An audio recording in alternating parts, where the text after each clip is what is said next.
देहरादून के गुरुकुल पौंदा में आयोजित 8 दिवसीय कार्यकर्ता प्रशिक्षण शिविर का भव्य समापन हो गया है।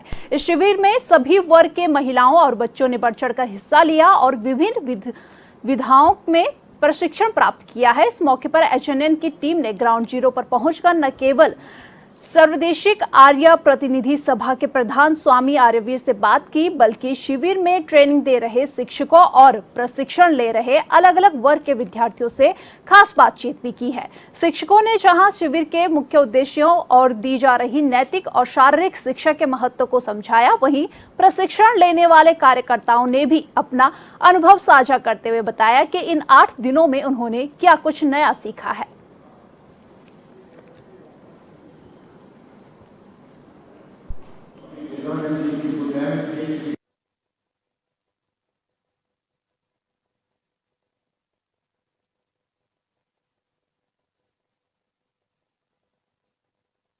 पंडित आर्यमुनि जी का नाम है, पंडित राजाराम का नाम है, किया।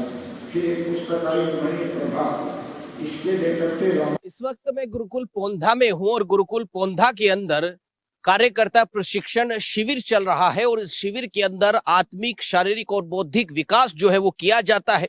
सभी वर्ग के लोग यहाँ पर जो है शिविर में आ सकते हैं और वो जो टीम है जो प्रशिक्षण देती है वो मेरे साथ इस वक्त मौजूद है। इनसे बातचीत करेंगे क्या कुछ प्रशिक्षण इस शिविर में दिया जाता है और इस शिविर के बाद क्या कुछ बदलाव व्यक्ति के जीवन में आ जाता है। स्वामी जी, आपसे शुरू करेंगे कि क्या कुछ शिविर में इसमें कराया जाता है और कितने दिन का शिविर होता है, किस तरीके का प्रशिक्षण जो है वो इसमें दिया जाता है।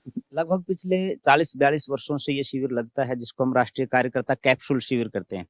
कैप्सूल से मतलब विचारों के कैप्सूल से, चाहे वो आध्यात्म की दृष्टि से हो, चाहे समाज की दृष्टि से हो, चाहे आज के जो सामाजिक परिवेश में जो मुद्दे चल रहे हैं उन मुद्दों के ऊपर युवा की एक समझ होनी चाहिए कि हम उनके ऊपर क्या काम कर सकते हैं। वो सारा प्रशिक्षण यहाँ दिया जाता है और उसका बेस रहता है वेद, आध्यात्म और महर्षि दयानंद के वो विचार जिनके माध्यम से समाज में कभी देश की आजादी का आंदोलन लड़ा गया, चाहे महिलाओं की शिक्षा की बात रही है, चाहे छुआछूत को खत्म करने की बात रही है, सती प्रथा को खत्म करने की बात रही है, या इसी के समकक्ष जो दूसरे मुद्दे थे उनके ऊपर काम किया। लॉर्ड मैकाले की शिक्षा पद्धति को चैलेंज करते हुए जैसे हम इस गुरुकुल में खड़े हैं, कभी यहाँ से थोड़ी सी दूरी के ऊपर जो गुरुकुल कांगड़ी है हरिद्वार में, उसकी स्थापना 1902 में 4 अप्रैल को स्वामी श्रद्धानंद जी ने की और लॉर्ड मैकाले की शिक्षा पद्धति को चैलेंज किया। इन सारे विकल्पों के ऊपर काम करके और ये जो शिविर होता है पर्टिकुलर 7-8 दिन का, इसमें अगले 1 साल का विजन सबके सामने क्लियर रहता है कि हमें कहाँ जाकर के किस लेवल पे, किस रूप में और किस कार्यनीति के साथ काम करना है, वो सारा इसमें डिस्कस करते हैं। वो सारा इसमें डिस्कस किया जाता है। आपका क्या नाम है? ब्रजानंद। क्या कहेंगे ब्रजानंद जी, इस प्रशिक्षण शिविर को आपने किया भी होगा पहले और भी आप शिविर करते होंगे, आप करा रहे होंगे, क्या कुछ विशेषता है इस शिविर की? इस शिविर की विशेषता को नई नहीं है, ये हमारी वैदिक विचारधारा के आधार पर ये जो हम कैंप लगाते रहते हैं और ये इससे पहले हम जो है नए लोगों के शिविर लगाते हैं, पर इस शिविर में वो लोग आते हैं जो बहुत पहले से संगठन से जुड़े हुए हैं। ये संगठन सार्वदेशिक आर्य परिषद के तत्वाधान में लगता है, जो आर्य समाज की एक यूथ विंग है और इसमें सारे मुद्दों के साथ साथ इस देश में जो सबसे भयंकर बीमारी उस पर भी विचार दिए जाते हैं, पाखंड है। क्योंकि देश आज सबसे बड़ा को देश के लिए खतरा है तो इस पाखंड से खतरा है। पाखंड से खतरा है तो कहीं ना कहीं इस शिविर में जो है पाखंड पर काम किया जाता है और बताया जाता है कि क्या कुछ पाखंड जो है समाज में चल रहे हैं और आपके जीवन को प्रभावित करने का काम करते हैं। आपका क्या नाम है? भंवरलाल आर्य, राजस्थान से। आप क्या कहेंगे भंवरलाल जी, क्या कुछ इस प्रशिक्षण शिविर में होता है और किस वर्ग के बच्चे जो इस प्रशिक्षण शिविर में भाग ले सकते हैं? इस शिविर में कम से कम 15 साल से लगाकर 25-30 साल तक के युवा और युवतियां भाग ले सकती है और ये यहाँ शिविर तब लगता है इस जून के महीने में, अंतिम सप्ताह में, क्योंकि सब गर्मियों की छुट्टियां होती है ना, तब सब अपने अपने स्टेट में शिविर लगाते हैं स्थानीय स्तर पर। ये बच्चे भी स्थानीय शिविर टिटोली में वहाँ लगा के अब यहाँ आए, तो इनसे कुछ छांट के विशेष कार्यकर्ता जो हम देखते हैं उनको, फिर उनको द्वारा फिर यहाँ इनको शिविर दिया जाता है 7 दिन आगे का। बढ़ाने का उनको काम करते हैं, जो भी इसमें विशेष जो है वो शिष्य निकल करके बाहर आता है। आपका क्या नाम है? मेरा नाम प्रदीप कुमार है। आप क्या कहेंगे प्रदीप कुमार जी शिविर के बारे में? शिविर के बारे में जैसे मेरे से पूर्व वक्ताओं ने भी बताया, इसमें और जोड़कर मैं ये कहना चाहूंगा कि ये शिविर में जो पिछले 1 वर्ष में इस संगठन की क्या गतिविधियां रही और उनका क्या परिणाम निकला, इस पर भी चर्चा की जाती है और भविष्य में 1 साल में क्या ऐसी योजनाएं बनानी चाहिए आर्य समाज के माध्यम से जिनके ऊपर काम किया जा सके और हमारे इस समाज में एक सकारात्मक बदलाव लाया जा सके, और विशेषकर जो नई पीढ़ी है, युवा पीढ़ी है, उसको किस प्रकार हम पाखंड से और दूसरे अन्य बुराइयों से, जैसे नशा है और दूसरे तरह की अन्य बुराइयां हैं, उनसे बचाकर एक अच्छे राष्ट्र के निर्माण में, एक अच्छे आध्यात्मिकता के निर्माण में किस प्रकार उनको तैयार किया जा सके, इस प्रकार की भी कार्य शैली सकारात्मक बदलाव के लिए कहीं ना कहीं ये शिविर जो है वो कराया जाता है। मेरे साथ यहाँ पर माताएं हैं, माताओं से भी बात करेंगे। आपका क्या नाम है? पूनम आर्य। आप बताइए पूनम आर्य जी, क्या कुछ प्रशिक्षण दिया जाता है? और खासकर क्योंकि महिलाओं को लेकर के समाज में बहुत बहुत तरीके के जो है अभियान चलते हैं, और फिलहाल में जो स्थिति है, क्या कुछ कहेंगे आप, और क्या कुछ प्रशिक्षण देने का काम आप कन्याओं को करते हैं? देखिए, महर्षि दयानंद सरस्वती सबसे ज्यादा उन्होंने महिलाओं के लिए काम किया, उत्थान के लिए काम किया, और इसी कड़ी में हम भी ये काम करते हैं, क्योंकि आज का जो ज्वलंत मुद्दा है महिलाओं को लेकर के, वो जो है कन्या भ्रूण हत्या का है।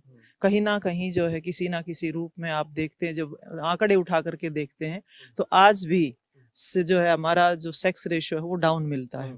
तो महिलाओं के उत्थान के लिए हम काम करते हैं, और यहाँ पर जो लड़कियां आती हैं, महिलाएं आती हैं, उनको उनके स्वाभिमान को जगाने के लिए, उनकी समाज में क्या भूमिका है उसको बताने के लिए हम ये जो शिविर है वो लगाते हैं।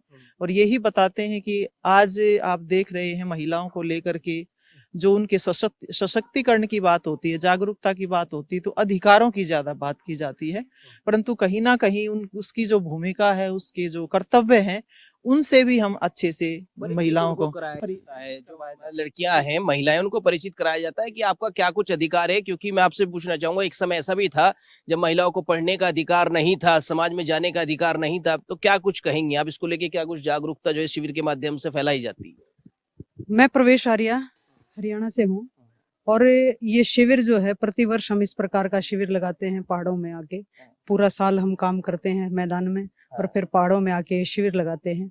विशेष रूप से जिस प्रकार से बताया गया कि शिविर का मुख्य उद्देश्य यही है कि किस प्रकार से हम यहाँ से एक विचार लेके चले, ताकि सारा साल फिर हम पूरा अच्छे ढंग से काम कर पाएं।